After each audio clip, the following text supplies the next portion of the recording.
우리는 지난 한 달 동안 세상 가운데 빛을 비추는 빛의 여정을 함께 걸어왔습니다.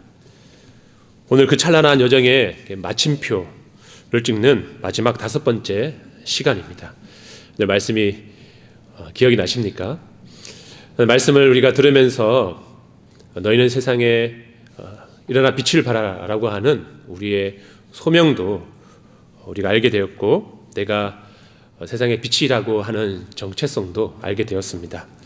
이 빛이 담장을 넘어 이웃에게 비춰져야 한다는 것도 깨달았고, 질그릇 같은 연약한 내 안에 보배이신 예수 그리스도께서 함께 계시고 있음도, 그분이 빛을 비추고 계심도 우리 알았습니다.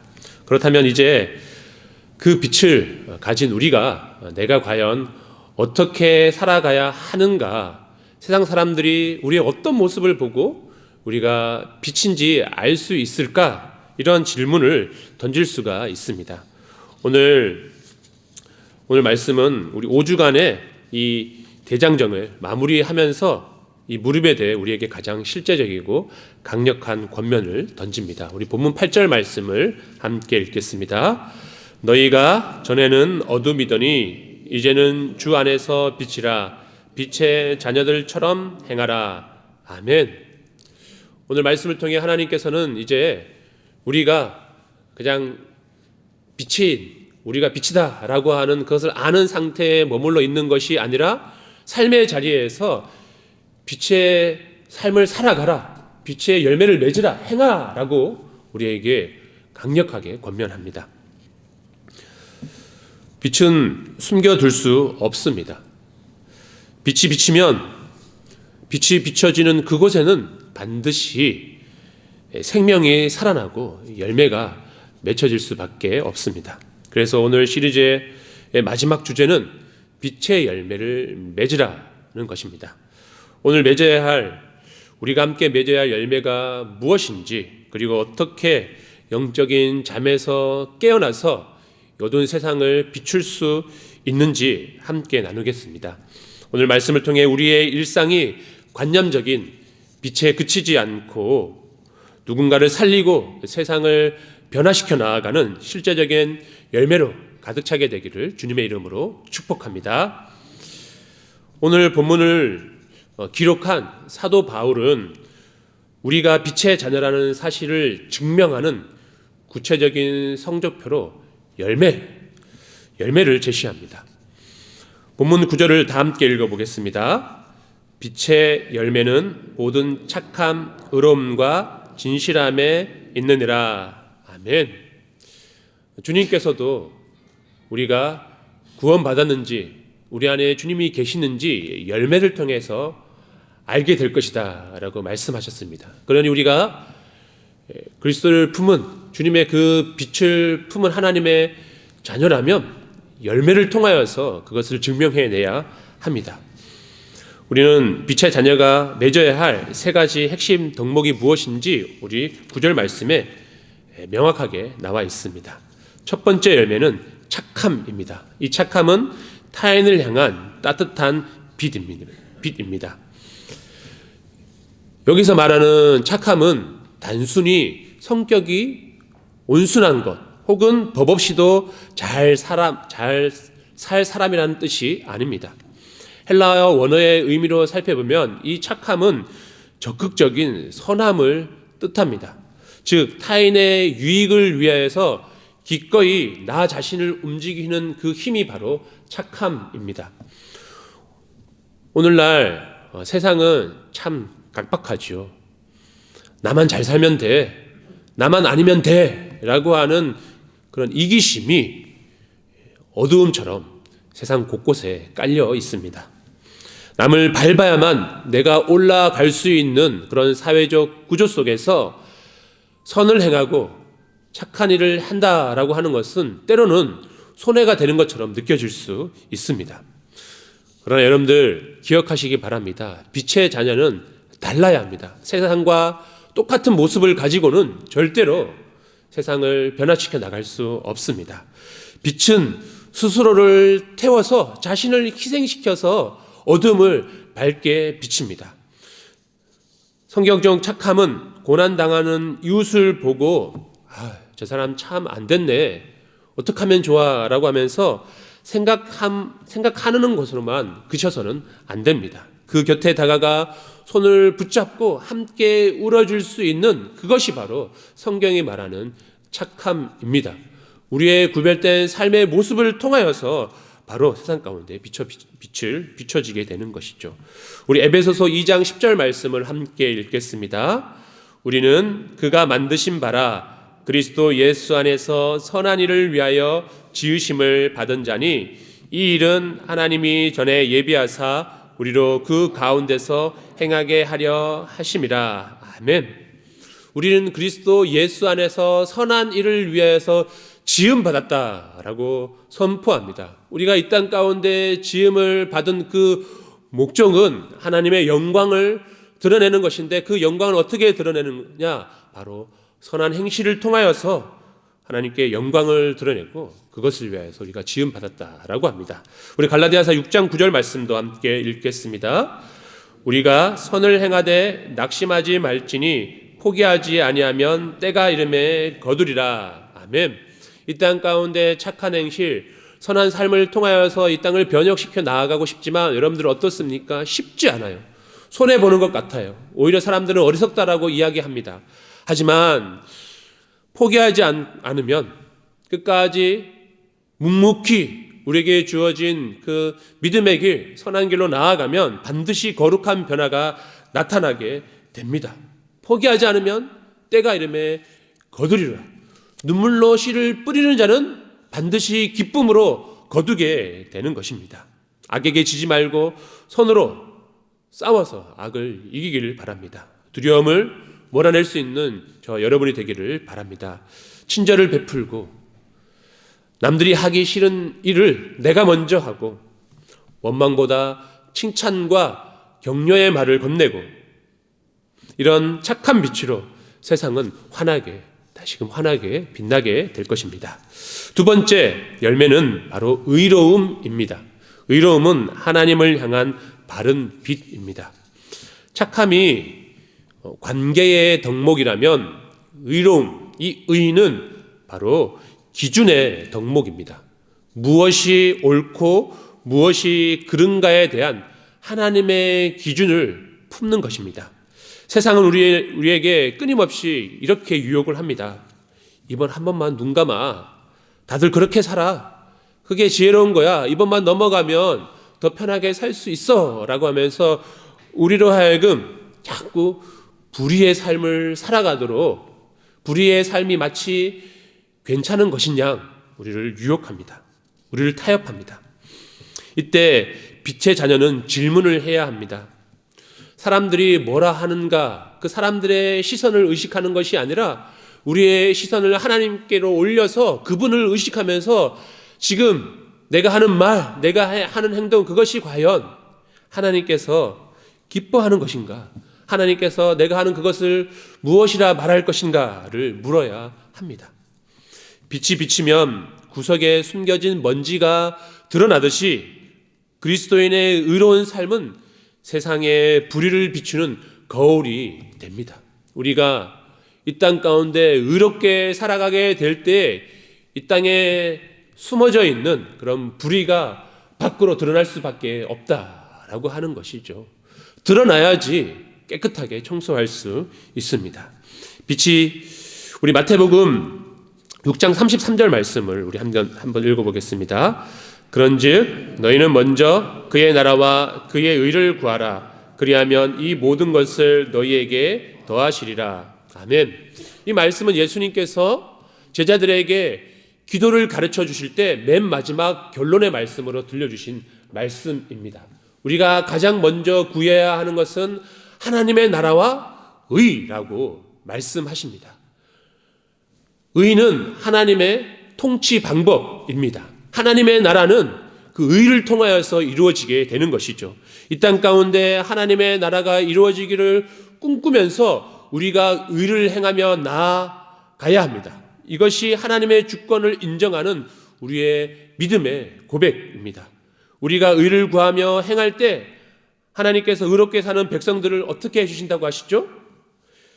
구하라, 그리하면 이 모든 것을 너희에게 더하시리라.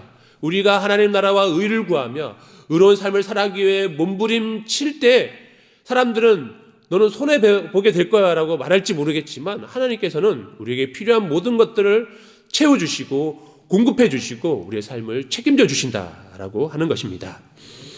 이사야 32장 17절 말씀도 함께 읽겠습니다. 공의의 열매는 화평이요 공의의 결과는 영원한 평안과 안전이라. 아멘.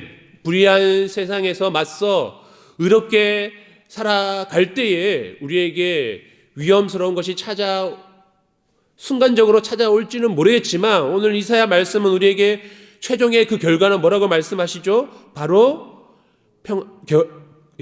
화평과 평안과 안전이라고 합니다. 영원한 평안이 우리에게 임하게 될 것이다 라고 의로운 삶에 대해서 우리에게 안전한 평안을 보장해 주고 계십니다. 여러분 어떻습니까? 살아보니까 악이 승리하는 것 같습니까? 시편 73편의 기자는 악한 사람들이 평안하고 잘 살고 부해지고 심지어 죽을 때도 악한 사람들이 잘 죽는 것을 보면서 막 시험에 들어요.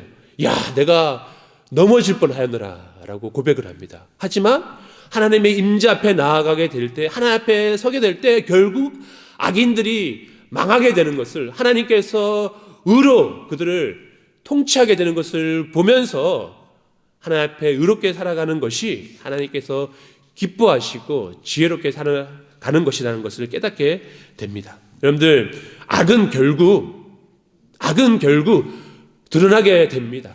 절대로 감출 수가 없습니다. 하나님의 영광의 빛이 비춰지는 그 순간 악은 드러나게 되고 그 악은 수치를 당하여서 반드시 망하게 됩니다. 왜냐하면 하나님께서 이 땅을 의로 통치하시기 때문입니다. 여전히 하나님께서는 살아계셔서 이 땅을 통치하시는 분이시고, 주님께서는 의로운 자를 향하여서 그 얼굴을 바라십니다. 정직하게 세금을 내고 거래처와의 관계에서 공정함을 유지하며 아무도 보지 않는 곳에서 성실함을 지켜나가는 것, 의롭게 살아가는 것, 비록 그 길이 느리고 손해를 보는 것 같아도 하나님께서 그 의로운 빛을 통해 하나님 나라를 세워 가십니다. 의로움을 통해 의롭게 살려고 몸부림치는 우리의 삶을 통해 하나님의 영광이 드러나게 되기를 주님의 이름으로 축복합니다. 세 번째 열매는 진실함입니다. 이 진실함은 내면을 향한 투명한 빛입니다. 이것은 겉과 속이 같은 상태, 바로 정직함, 투명함을 의미합니다.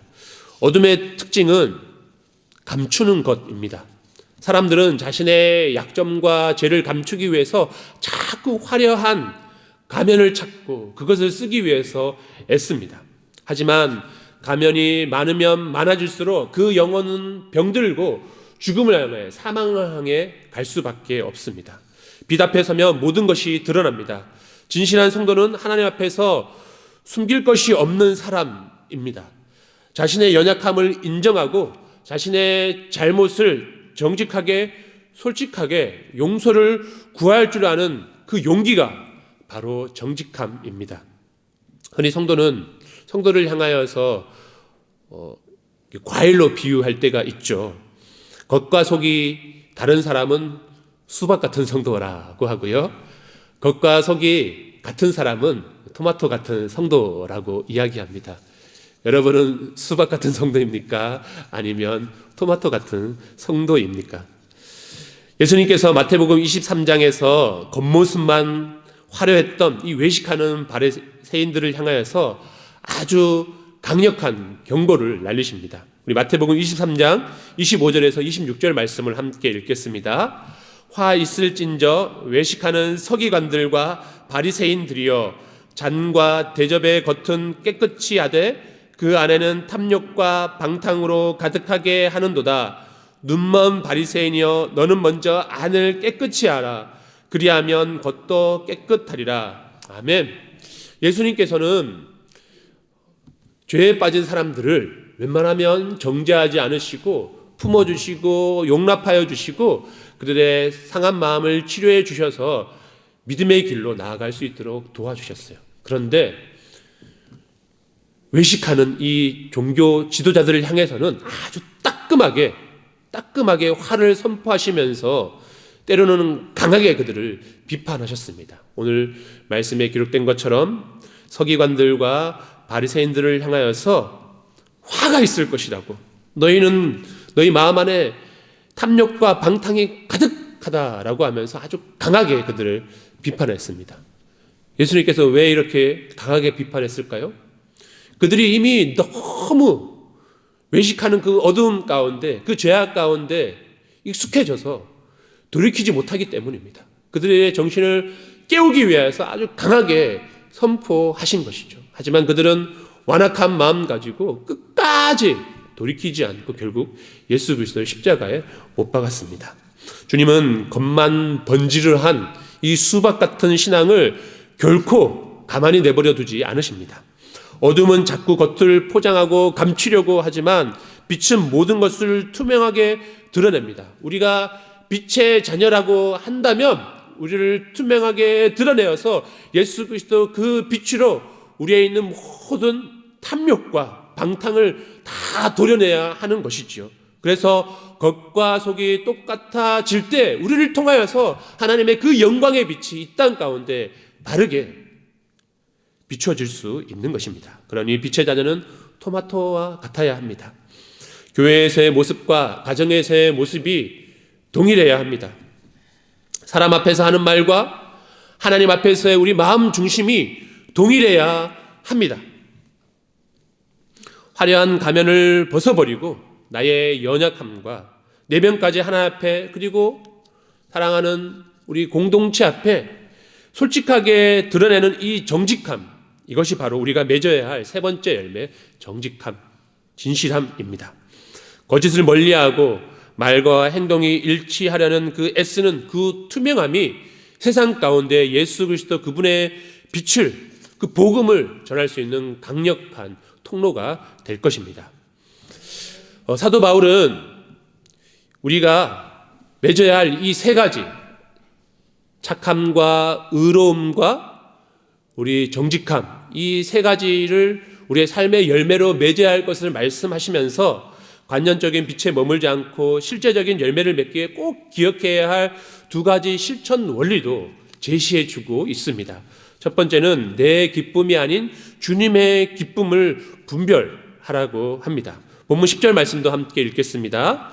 주를 기쁘시게 할 것이 무엇인가 시험하여 보라. 아멘. 여기서 시험하여 보라 라고 하는 것은 한번 시도해봐 라고 하는 그런 단순한 뜻이 아닙니다. 이 시험하라 라고 하는 것은 마치 금광에서, 우리 많은 모래나 금광에서 그 금을 찾기 위해서 여러 번 수고하고 애쓰고 관찰하면서 신중하게 조사해서 입증하라 라고 하는 적극적인 탐구의 의미를 말하는 것입니다.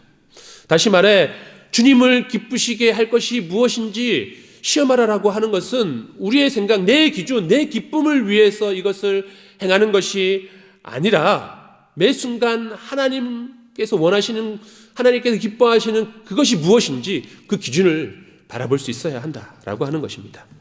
우리는 매 순간 선택의 기로에 섭니다. 이 말을 해야 할까 말아야 할까? 이 돈을 쓸까? 아니면 저렇게 쓸까? 이때 우리의 보통 기준은 뭐지요? 말하는 것, 내 돈을 사용하는 것, 보통 우리의 기준은 내 이익 혹은 내 편함이 기준이 되어서 말하고 돈을 쓰죠. 하지만 빛의 자녀는 질문이 이제 바뀌어야 합니다. 내 유익이나 내 편안함이 아니라 하나님, 제가 이 말을 하면 주님께서 기뻐하실까요? 하나님, 제게 가진 이 거래를 이렇게 처리하면 주님 보시기에 아름다운 모습일까요? 라고 하면서 하나님을 의식하면서 주님이 나와 함께하고 계신 그 주님의 임재 의식 가운데 주님을 기쁘시게 하기 위해 시험해야 하는 것입니다. 이 단순한 질문 하나가 우리의 삶의 어둠을 몰아내는 가장 강력한 빛의 필터가 될 것입니다. 두 번째, 영적인 깊은 잠에서 깨어 일어나야 합니다. 사도 바울은 설교를 마무리하면서 이렇게 선포합니다. 우리 본문 14절 말씀도 함께 읽어보겠습니다. 그러므로 이르시기를 잠자는 자여 깨어서 죽은 자들 가운데서 일어나라. 그리스도께서 너에게 비추이시리라 하셨느니라. 아멘. 여러분, 영적인 잠이 무엇입니까?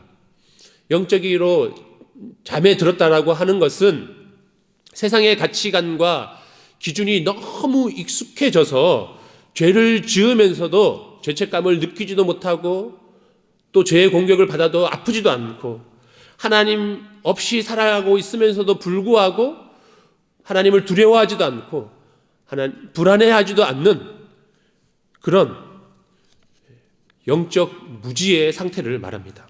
몸은 교회에 와 있지만 영혼은 세상의 안락함에 취해 잠들어 있는 상태입니다.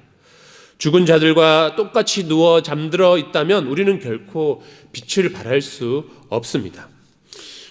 우리가 여러 번 반복해서 말씀을 통해 우리가 드러내야 할 빛은 나의 노력으로 나의 열심으로 빛을 비추는 것이 아니라 하나님께서 주시는 그 빛을 받아서 우리가 주님의 빛을 드러내야 한다라고 여러 번 말씀드렸습니다. 그런데 중요한 것은 우리가 가만히 있으면, 누워서 가만히 있으면 저절로 우리의 삶을 통해서 빛이 드러나지 않습니다.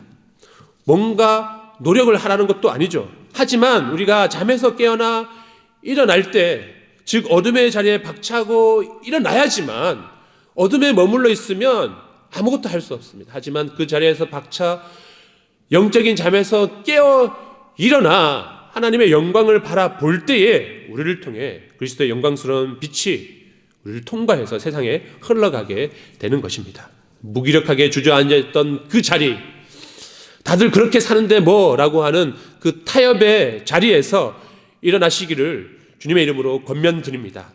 우리가 영적인 잠에서 깨어나기로 결단할 때 그리스도의 찬란한 빛이 우리의 삶을 다시 비추기 시작할 것입니다. 주님을 기쁘시게 하고 영적인 잠자리에 깨어 일어남을 통하여서 기꺼이 하나님께서 우리에게 맡기신 귀한, 우리에게 명령하신 빛의 열매를 맺을 수 있는 저와 여러분이 되기를 축복합니다. 사랑하는 활빈교회 성도 여러분, 지난 5주간 우리는 빛에 대해 나누었습니다. 하나님의 소명을, 너희는 일어나 빛을 발하라는 하나님의 소명을 받았고, 너희는 세상의 빛이라는 정체성을 확인했고, 담장을 뛰어넘는 이 빛, 복음의 신비를 깨달았고, 질그릇 같은 우리의 연약함 속에 담긴 보배를 발견했습니다. 이제 마지막 5주차인 오늘 우리는 하나님께서 우리를 향해 세상을 비추는 빛이 되어 나아가라고 우리를 파송하고 계십니다. 그곳에서 빛의 열매를 맺으라고 말씀하고 계십니다. 우리를 보내시는 그 말씀에 기꺼이 순종함으로 담대히 나아갈 수 있는 저와 여러분이 되기를 바랍니다. 말씀을 맺겠습니다. 여러분들 병원에 가보면 수술실에 의사 머리 위에 아주 밝은 큰 조명이 있습니다. 이것을 그림자가 없는 등이라고 해서 무형등이라고 부릅니다. 여러 각도에서 한 곳만 비치는 것이 아니라 여러 각도에서 빛을 비추어서 수술 부위에 그림자가 생기지 않게 합니다. 그렇게 함으로써 수술을 집도하는 의사가 환부의 상태를 정확하게 보고 수술할 수 있도록 도와줍니다. 이 강렬한 빛은, 그 빛이 환자의 흉부에 비추게 될 때 흉한 상처가 적나라하게 드러나지만 그 빛은 이 환자로 하여금 창피하게 하려고 주는 빛이 아니라 살리기 위한, 수술이 잘 되도록 살리기 위한 빛입니다. 여러분들 기억하시기 바랍니다. 하나님께서 우리를 세상의 빛으로 부르시고 세상에 파송해서 세상 가운데 빛을 비추라 라고 하는 것은 세상을 부끄럽게 하기 위해서도, 세상을 정죄하기 위해서가 아니라 우리를 세상을 살리는 하나님의 거룩한 도구로 우리를 보내시는 것입니다. 죽어가는 세상을 향하여서 생명을 전파하게 하기 위해서 우리를 세상 가운데로 파송한다라고 하는 것입니다. 우리 본문 13절에 보면 이렇게 기록되어 있죠.